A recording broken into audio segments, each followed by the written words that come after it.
আমাকে মেরো না চাচি, আমাকে মেরো না। তোকে মারবো না তো কি পুজো করবো অলক্ষী? সারা দিন শুধু বসে বসে গেলা না, বের করছি তোর গেলা। নবাবজাদি, আমার বাড়ি থেকে এক্ষুনি বেরো, বেরো হতচ্ছাড়ি।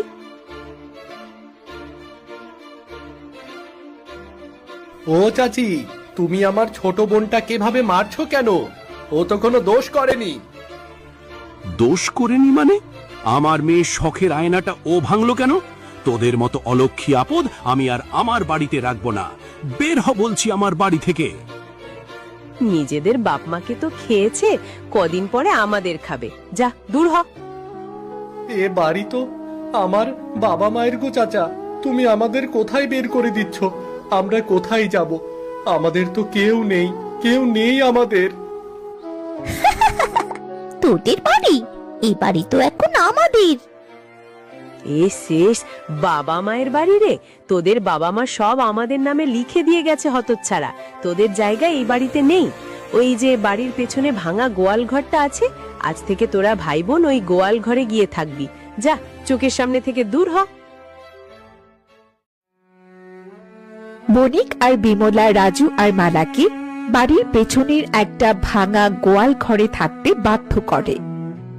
সেই গোয়াল ঘরে ছিল শ্যামলী নামে একটা বৃদ্ধ ও রুগ্ন গাভী, যাকে না খেতে দিয়ে বিমলা করে ফেলেছিল কঙ্কালসার।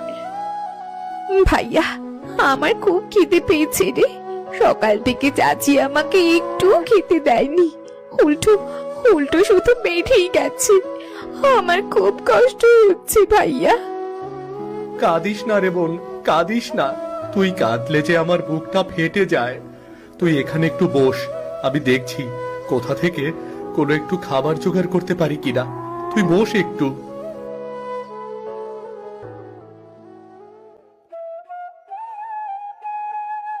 দেখ ভাইয়া দেখ, শ্যামলীটাও মনে হয় আমাদের মতো না খেতে পেয়ে কাঁদছে। ওর চোখেও জল।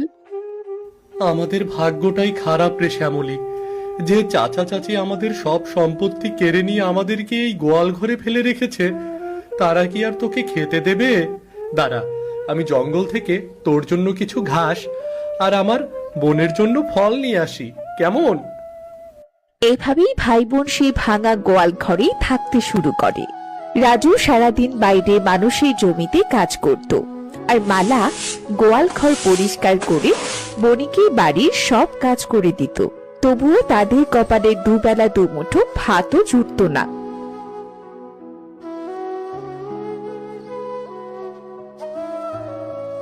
কিরে মুখপুরি, তোর এখনো বাসন মাজা শেষ হলো না? কাজ করার সময় তো হাত পা চলে না, আর খাওয়ার সময় গপ গপ করে গিলতে পারিস? এই তো চাচ্ছি, আর আর দুটো বাসন আছে, প্রায় হয়েই গেছে কাজ। একটু তাড়াতাড়ি হাত চালা অলক্ষী, একটু পর আমার ঘরের কাপড়গুলো তো ধুতে হবে তোকে। আমার কত সুন্দর সুন্দর দামি দামি কাপড়, একটু যেন ময়লা না থাকে। আর শোন, আজ রাতে আমাদের বাড়িতে জমিদার মশাইয়ের লোক আসবে খাজনা নিতে। অনেক ভালো ভালো রান্না হয়েছে। তুই কাজ শেষ করে ওই এঁটো কাটা আর বাসি ভাতগুলো নিয়ে যাস। আর তোর ওই ভাইটাকে বলিস ওই মরা গরুটাকে ভালোভাবে খাওয়াতে, না হয় মেরে ফেলতে। ওর হাম্বা হাম্বা ডাকে আমার মেয়ে ঘুমাতে পারে না। সৃষ্টিকর্তা, আমাদের এই কষ্টের কি কোনো শেষ নেই? আমরাই নরক থেকে কবে মুক্তি পাবো? গভীর রাত, বাইরে প্রচন্ড ঝড় বৃষ্টি হচ্ছে। ভাঙা গোয়াল ঘরের চাল দিয়ে টপ টপ করে জল পড়ছে। রাজু আর মালা শীতে কাঁপতে কাঁপতে শ্যামলী গাভীর পাশেই বসে আছে। বড্ড শীত করছে, তাই না রে বোন? আর একটু সহ্য কর, বৃষ্টিটা থামলেই আমি আগুন জ্বালিয়ে দেব, কেমন? ভাইয়া, আমার না খুব ভয় করছে। যদি গোয়াল ঘরটা আমাদের গায়ের উপর ভেঙে পড়ে। আহা, কই ঘরে কেউ আছো গো? আমাকে একটু আশ্রয় দাও, শীতে আমার শরীরটা জমে যাচ্ছে। আহা, বাঁচাও। এত রাতে এই দুর্যোগের মধ্যে কে ডাকছে? দাঁড়া তো বোন, আমি একটু দেখে আসি।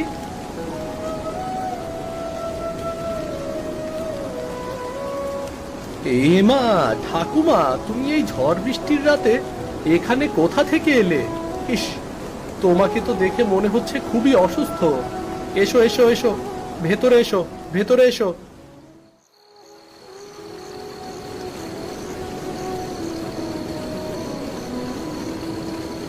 আহারে ঠাকুমা, তোমার এই কি অবস্থা? ভাইয়া, ওনাকে তাড়াতাড়ি বসতে দে, আমি ওনার গা মুছে দিচ্ছি। ভাইয়া, তোরা কে রে বাবা? এই ভাঙা গোয়াল ঘরে তোরা থাকিস? আমাকে একটু খেতে দিবি? 3 দিন ধরে আমার পেটে কোনো দানা পানি পড়েনি। খিদের জ্বালায় আমার পেটটা জ্বলে যাচ্ছে। ঘরে তো চাচির দেওয়া বাসি তরকারি আর পান্তা ভাত ছাড়া কিছুই নেই ভাইয়া। বুড়িমা তো না খেতে পেয়ে মরে যাবে। আমি তাই খেতে পারবো, যা আছে আমাকে তাই দে না তোরা, খুব খিদে পেয়েছে। রাজু আর মালা নিজেদের মুখের একমাত্র খাবারটুকু সেই অচেনা বুড়িকে দিয়ে দেয়। বুড়ি সেই বাসি তরকারি আর পান্তা ভাতটুকু পরম তৃপ্তি করে খায়। আহা, আজ তোদের জন্য আমার প্রাণটা বাঁচলো রে বাবা, কিন্তু তোদের তো কিছুই খাওয়া হলো না। তোরা এত ছোট বয়সে এই গোয়াল ঘরে কেন? তোদের বাবা মা কোথায়? রাজু আর মালা কাঁদতে কাঁদতে তাদের জীবনে সব দুঃখের কথা বুড়িকে খুলে বলে। সব শুনে বুড়ির চোখেও জল চলে আসে। মালা, তোদের মতো ভালো মনের মানুষ এই পৃথিবীতে খুব কম হয় রে মা। তোরা নিজেদের কষ্ট ভুলে অন্যের কষ্টের কথা ভেবেছিস। আমি তোদের এই উদারতা দেখে খুব খুশি হয়েছি। হে কি ঠাকুমা, তোমার গায়ের সব ঘাগুলো গেল কোথায়? আর তোমার ঘা থেকে তো আরো জ্যোতি বেরোচ্ছে। আমি কোনো সাধারণ বুড়ি নই রে মা, আমি এক জাদু করিনি। তোদের বাবা মার আত্মায় আমাকে তোদের কাছে পাঠিয়েছে সাহায্য করতে, তাই সাহায্য করার আগে আমি তোদের পরীক্ষা নিচ্ছিলাম। মা বাবা কোথায় বুড়িমা? তুমি আমাদেরকে বাবা মার কাছে নিয়ে চলো না। তোদের বাবা মা সব সময় তোদের আশেপাশে থাকে। তোদের কষ্ট দেখে তাদের আত্মা মুক্তি পায়নি। দুঃখ ঘুচে যাক, কষ্ট দূরে যাক, শ্যামলীর দুধ আজ থেকে স্বর্ণ মুদ্রা হয়ে যাক। দুঃখ ঘুচে যাক, কষ্ট দূরে যাক, শ্যামলীর দুধ আজ থেকে স্বর্ণ মুদ্রা হয়ে যাক। আজ থেকে এই শ্যামলী আর কোনো সাধারণ গাভী নেই। ও প্রতিদিন সকালে তোদের স্বর্ণ মুদ্রা দেবে। তোদের আর কারোর কাছে হাত পাততে হবে না। আজ তোদের বাপ মায়ের আত্মাও মুক্তি পাবে। ভালো থাকিস তোরা। বুড়িমা, বুড়িমা, কোথায় গেলে তুমি? পরদিন সকালে রাজু আর মালা ঘুম থেকে উঠে এক অদ্ভুত কাণ্ড দেখতে পায়। শ্যামলী গাভীর সামনে রাখা একটা ভাঙা বালতিতে চকচকে সোনার মুদ্রা রাখা। ভাইয়া, ও ভাইয়া, তাড়াতাড়ি ওঠ, দেখ বুড়িমা যা বলেছিল তা সব সত্যি। শ্যামলী আমাদের সোনা দিয়েছে রে ভাইয়া। এ কি? এ তো দেখি সত্যি সত্যি সোনার মুদ্রা। শ্যামলী, তুই আমাদের জীবন বাঁচিয়ে দিলি রে। রাজু সেই সোনার মুদ্রাগুলো লুকিয়ে শহরের বাজারে যায়।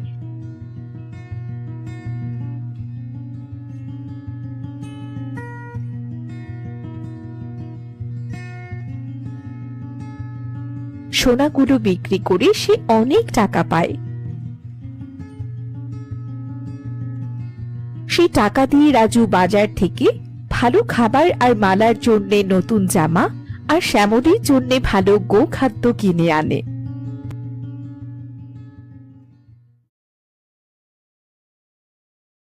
হা, কতদিন পর এত মজার খাবার খাচ্ছি রে ভাইয়া, খুব স্বাদ।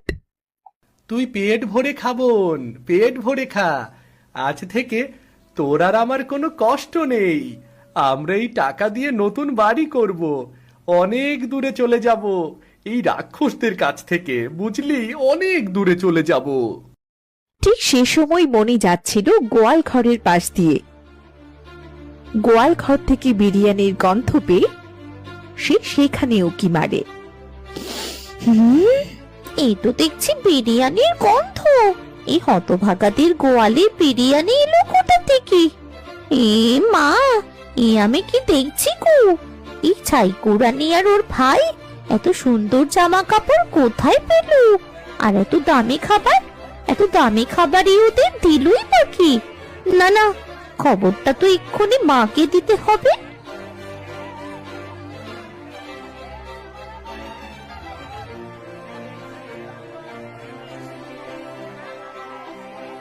মা, ও মা, মা সর্বনাশ হয়ে গেছি।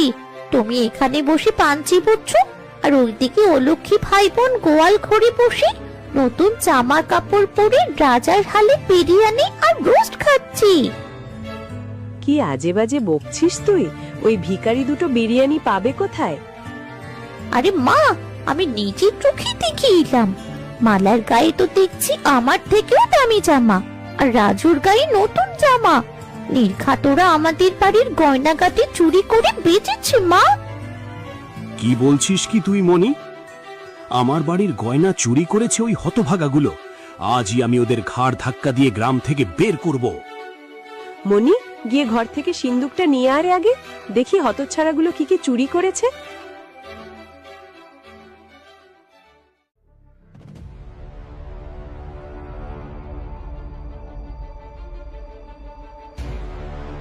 সবই তো ঠিকঠাকই আছে। হ্যাঁ রে, সবই তো আছে, তাহলে ওরা এত কিছু পেলো কোথায়? তুই ঠিক দেখেছিস তো মনি? মা, আমি নিজের চোখে দেখেছি। বিশ্বাস না হয় চলোই না। চলো তো গিয়ে দেখে আসি। এখন না, রাত্রে যাব, গিয়ে দেখব আসল রহস্যটা কি। এরপরে ওদের রাত্রেই গ্রাম ছাড়া করব। এমনিতে গ্রামের মানুষ কানাঘুষি করছে, এখন কিছু করলে সবাই দেখবে। রাত গভীর হলে বণিক আর বিমলা চুপি চুপি গোয়াল ঘরের জানলার কাছে এসে উকি মারে।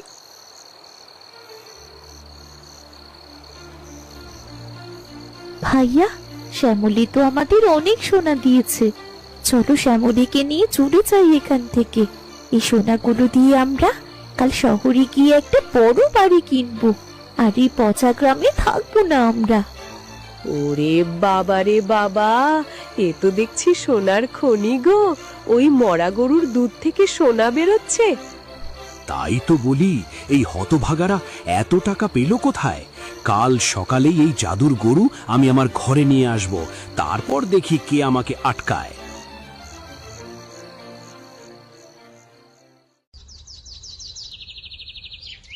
সকাল হতেই বণিক আর বিমলা লাঠি হাতে গোয়াল ঘরে এসে হাজির হয়।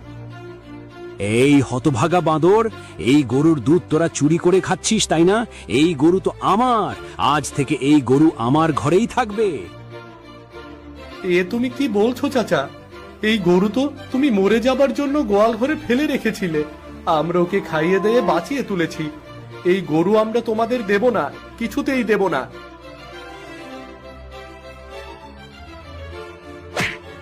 দেবি না মানে? ঘাড় ধরে কেড়ে নেব। আমাদের বাড়িতে থেকে আমাদেরই জিনিস চুরি করা হচ্ছে। ওগো, তুমি গরুটা নিয়ে চলো। মেরো না, আমার ভাইকে মেরো না, নিয়ে যাও, তোমাদের গরু নিয়ে যাও, আমরা কিছুই চাই না। বণিক আর বিমলা জোর করে শ্যামলীকে টানতে টানতে শোবার ঘরে নিয়ে যায়।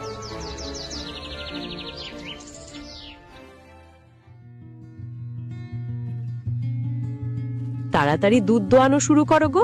আজ সোনা দিয়ে আমি আমার সারা গা ভরিয়ে ফেলবো, আর ওই রাজু মালাকে আজই গ্রাম ছাড়া করব সোনা চুরির অপরাধে। এবার দেখো আমি কিভাবে গ্রামের সবচেয়ে বড় লোক হয়ে যাব।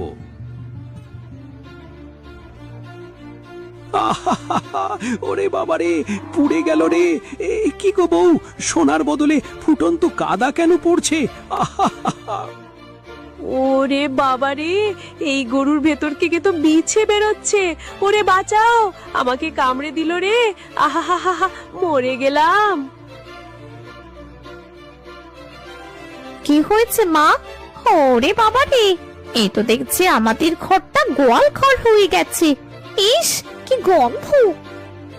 ওরে মনি, আমার সারা গায়ে ঘামাচি আর চুলকানি শুরু হয়ে গেছে রে। ওই রাক্ষসী গরু আমাদের শেষ করে দিল। আহা! শ্যামলী দৌড়ে আবার রাজু আর মালার কাছে ফিরে আসে। এইদিকে খবর পেয়ে গ্রামের জমিদার বণিকের বাড়ি এসে উপস্থিত হয়। বণিক, এসব আমি কি শুনছি? তুমি নাকি তোমার ভাইপোর গরু চুরি করে নিজের ঘরে ঢুকিয়েছ? হুজুর, আমাকে বাঁচান হুজুর, চুলকানির চোটে আমার প্রাণটা বেরিয়ে যাচ্ছে হুজুর। ওই অপয়া রাজু আর মালা জাদু করে আমাদের এই অবস্থা করেছে হুজুর, ওদের শাস্তি দিন।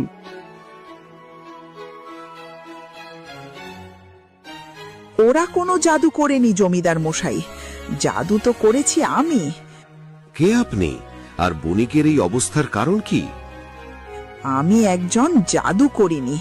এই বণিক আর তার স্ত্রী বিমলা মিলে এই এতিম ভাই বোনের সব সম্পত্তি দখল করে তাদের গোয়াল ঘরে কুকুরের মতো ফেলে রেখেছিল।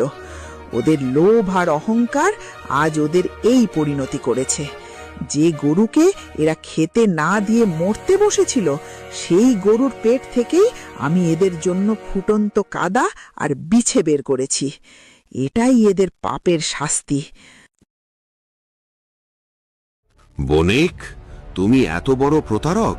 নিজের ভাইয়ের আমানত তুমি আত্মসাৎ করেছ। লাঠিয়াল, এই বণিক আর বিমলাকে এক্ষুনি ধরে চাবুক মারো, আর ওদের সমস্ত সম্পত্তি রাজু আর মালার নামে লিখে দেওয়ার ব্যবস্থা করো।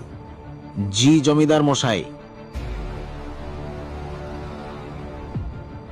আমাকে ক্ষমা করে দে বাবা রাজু, আমি লোভে পড়ে অন্ধ হয়ে গিয়েছিলাম। আমাকে বাঁচা বাবা, আমি আর কখনো এমন করব না। ওরে মালা, মা আমার, আমাকে মাফ করে দে রে মা। এই চুলকানি নিয়ে যে আমি আর বাঁচতে পারবো না, আমার ভুল হয়ে গেছে রে মা। আমাদের তোরা মাফ করে দি, আর তোরা আমার বাবা মাকে ঠিক করে দি। ভাইয়া, ওদের অনেক শাস্তি হয়েছে। আমরা তো বাবা মায়ের বাড়ি ফিরেই পেয়েছি। ওদের আর কষ্ট দিস নে ভাইয়া। ঠাকুমা, আমরা ওদের ক্ষমা করে দিয়েছি, তুমি ওদের সুস্থ করে দাও, সুস্থ করে দাও ওদের। তোদের মনটা সত্যি অনেক ভালো।